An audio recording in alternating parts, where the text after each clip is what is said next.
I drove 4 hours to the family dinner. Your brother's girlfriend will be here soon, don't ruin this for us. My dad shoved the plates into my hands. I didn't say a word. Then she walked in, looked straight at me, and froze in the doorway. I drove 4 hours to get to the family dinner. My father pointed at the plates and said, "Your brother's girlfriend is coming. Do not ruin this." I did not ruin anything. I set the table. I put on the apron. I served the food. Then his son's girlfriend sat down, looked at me across the room, and went still. She already knew who I was. My father did not. He never had. My coat was still on. I had not even put my bag down. And I was already being given a job. My name is Hannah. I work in pediatric rehabilitation. I help children recover from injuries and trauma. That is my work. I will tell you more about it later, but right now what matters is that my family has never really understood it. My father once described it at a dinner just like this one by saying, "Hannah does a kind of volunteer thing." He said it in front of everyone. I did not correct him. I never correct him. It was easier to swallow it than to start something that would end with him telling me I was being too sensitive. My brother Jason is older than me. He has always been the center of this family the way a TV is the center of a living room. Not because he demanded it, because everyone arranged themselves around him. My father talks about Jason the way some people talk about investments, with pride. With numbers, with the quiet satisfaction of someone watching a chart go up. Jason got the degree my father wanted. Jason got the job my father respected. Jason followed the path my father drew and never stepped off it. And my father loved him for that because it made his own choices feel correct. I went a different direction. I do not think my father ever forgave me for that. He did not say it out loud. He just stopped seeing me. Not all at once, gradually. I tried once to tell him about my work. I sat at this same table and started explaining what I do. He listened for maybe 30 seconds. Then he asked if Jason had called that week. That was the last time I tried. You learn to stop talking when the person across from you is already looking at the door. My mother is a quiet woman. She loves me. I believe that. But her love lives inside a system my father built, and she has never once stepped outside of it. She follows his lead on everything. If he treats Jason like the main event and me like the setup crew, she does not argue. She just hands me the apron. That is the word, apron. I have worn it at every family dinner for as long as I can remember. I am the one who sets the plates. I am the one who refills the water. I am the one who clears the table and loads the dishwasher and wipes down the counter while everyone else moves to the living room. Nobody has ever said, "Hannah, sit down and let someone else do it." And I stopped expecting them to, because at some point it became easier to just do it than to feel the silence when I did not. I took off my coat. I put the candle on the counter where nobody would notice it. I put on the apron. I started setting the table. My father came back to check the plates and told me to use the good ones, the white set with the gold rim. I asked why. He said Jason's guest was important and he wanted the table to look right. I had been coming to these dinners for years with the everyday plates. The good ones came out for Jason's girlfriend before she even walked through the door. That is how it works in this family. You set the standard based on who matters. And I had never been the person who raised the setting. I set the plates. I counted the chairs. I put out napkins and glasses and silverware. I put a place card at Jason's spot. My mother had written one. It said Jason plus guest. I looked at the rest of the table. There was no card for me. There never was. I do not know why that hit me that night. It had been the same way for years, but sometimes you see something you have seen 100 times. And on the 101st time, it lands differently. I stood there holding a fork and looking at the empty space where my name was not. And I felt something shift in my chest. Not anger exactly, more like tiredness, the kind that does not come from lack of sleep. My father came into the kitchen while I was finishing up. He stood in the doorway with his arms crossed. He said, "This girl Jason is bringing seems serious." He said, "It could be a big deal for him." Then he looked at me and said, "Just be normal tonight. Do not make it about you. Do not ruin this." I was holding a serving spoon. I looked at him. I wanted to ask when I had ever ruined anything. I wanted to ask when I had ever made anything about me. I wanted to ask if he even knew what I did for a living or where I lived or whether I was happy. But I did not ask any of that. I just said okay because that is what I do. I say okay and I set the plates and I wear the apron and I disappear into the function of being useful so that nobody has to deal with the inconvenience of me being a person. The guests started arriving, extended family. A couple of my father's friends, my mother's sister, who always comments on how thin I look and means it as a concern, but says it like a compliment. The house filled the way it always fills, with noise and warmth that is meant for other people while I move around the edges, making sure everything runs. Jason arrived about 20 minutes before dinner. He walked in the way he always does, confident, comfortable, like the house recalibrates itself when he enters. My father stood up. They shook hands. My father said something about Jason's new project at work. And Jason smiled and they had a conversation that lasted longer than any conversation my father has had with me in the last 5 years. I watched from the kitchen, apron on, serving spoon in hand, invisible. Then Jason turned toward the door and said, "She is parking the car." He looked excited, a little nervous. It was strange to see my brother nervous. He is not the type. But this girl clearly meant something to him. The door opened. A woman walked in. She was about my age, dark hair, warm face. She smiled at Jason. He put his hand on her back and started introducing her to the room. My father shook her hand. My mother hugged her. Everyone smiled. Everyone welcomed her. She was already being treated better in her first 30 seconds than I had been in the last 30 years. Her name was Claire. Jason walked her around the room. She smiled at each person, polite, genuine. She seemed like a good person, the kind of person who pays attention. And then Jason brought her toward the kitchen, toward me. She looked at me. I looked at her. And something happened that I did not expect. Her face changed, not dramatically. Her smile did not drop, but something behind her eyes shifted like a window opening. She recognized me. I could see it. She knew who I was, and not from a photograph Jason had shown her. From somewhere else, somewhere real. She opened her mouth slightly like she was going to say something. Then she stopped. She looked at Jason. She looked back at me. She said, "It is nice to meet you." But her voice was different from the voice she had used with everyone else. Softer, like she was holding something back. I said, "Nice to meet you, too." I did not understand what had just happened. I did not know how she knew me. I did not know why her eyes looked like that. Like she was looking at someone she had been thinking about for a long time. She squeezed my hand when we shook just for a second, firm, intentional. Then she turned and followed Jason to the table. I stood in the kitchen with the serving spoon and the apron and the plates I had set for a family that did not see me. And I thought about the way she had looked at me, like I was not invisible, like I was the opposite of invisible. I did not know yet why she knew me, but I could feel it in my chest. Something was about to change at this table tonight. And for the first time in years, it was not going to be the plates. Dinner started the way it always starts. I carried the dishes out. I filled the water glasses. I made sure the bread basket was full and the butter was soft and the serving spoons were in the right bowls. Nobody thanked me. Not because they were ungrateful, because they did not notice. That is worse than ingratitude. Ingratitude means someone saw what you did and chose not to acknowledge it. My family never saw it in the first place. I was furniture. I was part of the system that made the evening work. You do not think a table for being a table. Claire was sitting across from Jason. I watched her during the first few minutes. She was polite. She laughed at the right moments. She answered questions about her work and her family and how she and Jason had met. But something was off. I could feel it. Every few minutes, her eyes would drift toward me. Not obviously, just a glance. Quick, then back to whoever was talking, like she was checking on me, like she was watching something unfold that nobody else could see. I told myself I was imagining it.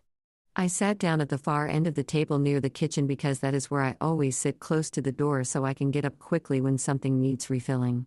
I had not taken off the apron. I never do during dinner. It stays on until the last dish is washed.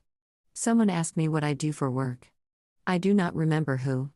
It was casual, the kind of question people ask when there is a pause in conversation and they need to fill it.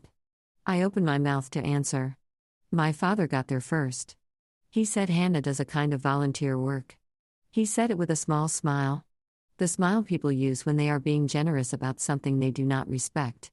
He said it is nice what she does, but it is more of a passion project than a real career. He looked at me when he said it, not with cruelty, with the confidence of a man who believes he is being accurate.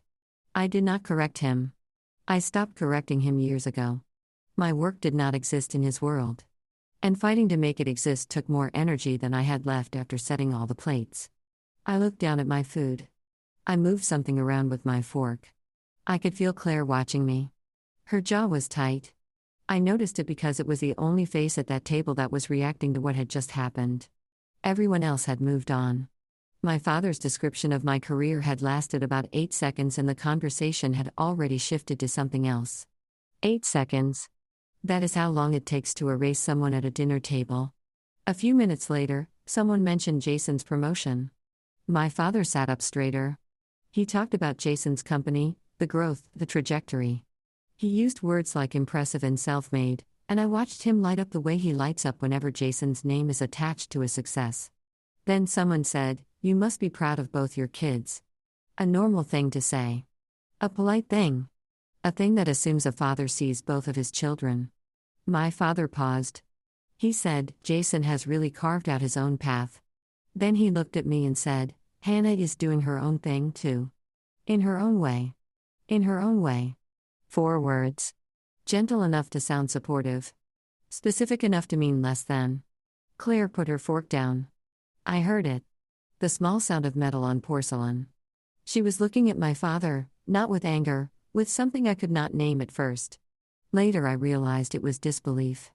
The kind that comes when you are watching someone be small in front of others and nobody in the room seems to notice. She said, "Excuse me." The table went quiet. She said, "I have a question." She looked at my father. She said, "Do you know what Hannah actually does? Not the version you just described. What she actually does." My father blinked.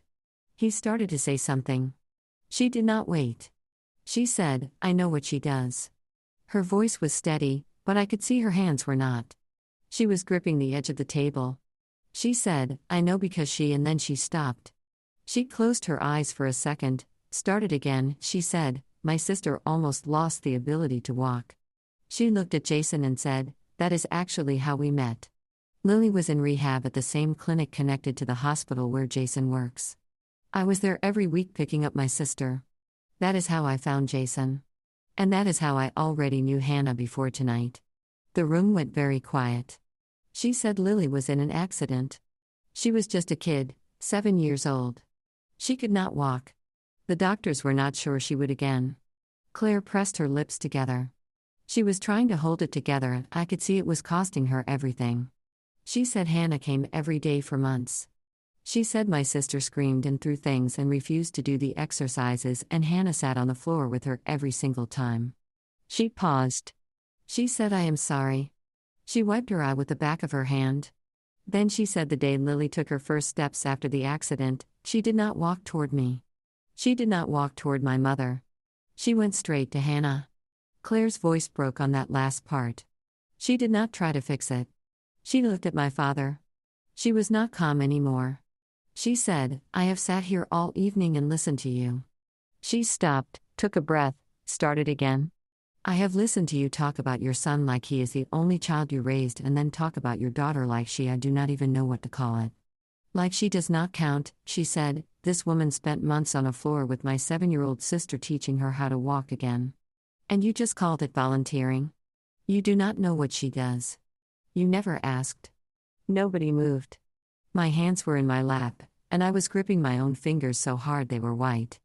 I was looking at my plate because if I looked up, I was going to cry and I did not want to cry at this table. Not tonight. Not in front of people who had never once asked me anything worth crying about. My father did not speak. He just looked at his plate. I think it was the first time in his life he did not have a version of the story ready. My mother was sitting very still. Her hands were flat on the table. She was not looking at my father or at Claire or at me. She was looking at the plate in front of her. The good plate, the white one with the gold rim. The plate that had been brought out for Claire. And I think in that moment she was thinking about all the dinners I had served on everyday plates and all the evenings I had cleared the table while she went to the living room. I do not know that for sure, but something in her posture changed, like the air had gone out of her. Jason was staring at Claire, not with the confidence he walked in with. His mouth was slightly open. He looked around the table slowly at me, at my father, at my apron, at the plates I had set, at the kitchen I had been walking in and out of all night. I think it was the first time he saw the room the way it actually was, instead of the way it had always been arranged for him. Claire was still sitting upright. Her eyes were wet, but she had not wiped them. She picked her fork back up. She did not apologize. She did not say sorry for the outburst. She just picked up her fork and took a bite, like she had said what needed to be said and the rest was not her problem. The dinner continued. Somehow people started talking again, slowly, about other things. The food, the weather, a cousin's new house. The conversation moved the way water moves around a rock. It went around what had just happened because nobody knew how to go through it. I sat at my end of the table, apron on, hands in my lap. Something inside me had cracked open, and I did not know yet whether what was coming out was grief or relief. They feel the same sometimes, like pressure releasing from somewhere you forgot was full. When the plates were empty, I did what I always do. I started to stand. I reached for the closest dish. My hand was on the plate when I stopped. I looked at the apron. I looked at the table. I looked at the kitchen I had walked into 100 times. I untied the apron. I folded it. I set it on the table next to my plate. And I sat back down. Nobody said anything, but everybody saw it. Nobody cleared the table. That had never happened before. The plate sat there with leftover food going cold and glasses half empty, and the apron folded next to my seat like a flag someone had put down. I do not know what people did after I sat back down. I think some of them went to the living room. I think my mother started putting things away at some point. I heard cabinet doors opening and closing. It sounded unfamiliar, like the house did not know what to do when someone else was doing the work. I went outside. I needed air. I sat on the front steps and I put my hands on my knees and I breathed the way you breathe when you are trying to keep something inside your chest from spilling out. The night was cool. I could hear the dishes through the window. I could hear voices. Muffled, careful, the kind of voices people use when they know something happened, but do not want to be the first one to name it. Claire came out a few minutes later. She did not ask if I wanted company. She just sat down beside me on the step. We did not talk for a while. She looked at the street. I looked at my hands. Then she said, "I'm sorry I did that in front of everyone." I said, "Do not apologize," she said. I was not planning to say anything. I just could not sit there and listen to him talk about you like that. Not when I know what you did for Lily. I did not know what to say. I am not good at receiving things. Compliments, gratitude, attention. I have spent my whole life giving those things to other people and standing behind the kitchen door while they receive them. Having someone fight for me at a dinner table was so unfamiliar that I did not know where to put it in my body. It sat in my chest like something warm that did not have a shelf yet. She told me Lily was doing well. She said Lily talks about me. She said every time they go to a doctor's appointment, Lily asks if Hannah is going to be there. She said my name is part of Lily's vocabulary the way a favorite teacher or a safe place is. She said, Lily does not know what I sacrificed or how many hours I spent on the floor with her or how many times I drove home after a session and sat in my car for 10 minutes because I was too tired to walk inside. But she knows my name and she says it with trust. And that, Claire said, is more than most people get in a lifetime. I looked at the sky. I think I was trying not to cry again. I was tired of almost crying. I had been almost crying since I walked through the door that evening with a candle nobody looked at. The front door opened behind us. Jason stepped out. He stood there for a second like he was not sure whether he was welcome. Then he sat down, not next to me, a few feet away, on the other side of the step, close enough to be present, far enough to not crowd. He was quiet for a long time. Then he said, "I did not know about any of it." I said, "You not knowing is not the problem. You never asking is the problem. You have never once asked me what I do, not how my day was, not whether I am okay. You are my brother and you do not know anything about my life because you never asked a single question." He did not argue. He did not make an excuse. He just sat there and let the truth land and stayed next to it. That was the most honest moment I have ever had with my brother. Claire was watching him quiet. I think Jason felt it even if he did not understand it.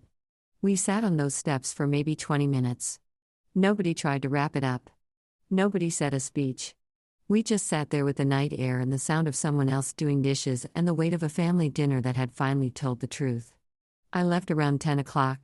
I said goodbye to a few people inside. My mother hugged me. It was not the usual hug. It was tighter. She held on for a beat longer than she ever has. She did not say anything about what happened at the table, but she hugged me like she meant it. And that was different enough to matter. My father was standing by the front door when I walked toward it, arms at his sides. He was not blocking the door.